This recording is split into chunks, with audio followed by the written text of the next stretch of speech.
18 yaşım. yaşım. Oy! Ve kısmetsizler ne? Muhabbetten aylansa başım. İndi orada ne bulmaganda? Yana Hasan ne qaytib bulmagan? kelsa 18 Ularga yosh. zo'r xotin chiqadi. Yana muhabbetten aylansa başım.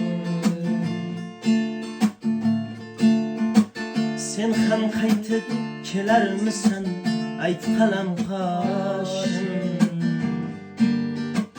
Qaytib kelarmisan yana yoshligim mening.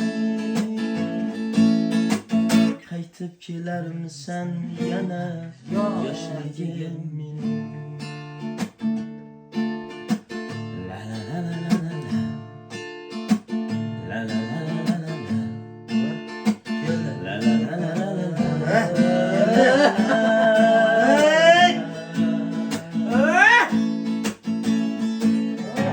Cazirama saratanda savruldum köylüyüm.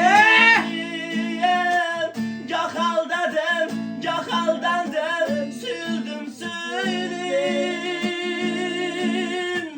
Fakat ketib qolganingni juda kestirdim. Qaytib kelarmisan yana yoshligim mening. Qaytib kelarmisan yana yoshligim. 20-50 bilan kasada uni.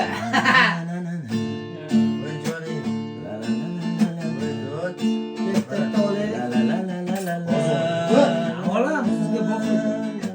Joyim bormi? Nima yo'q? Ismailgami? Ha? Ismailgami?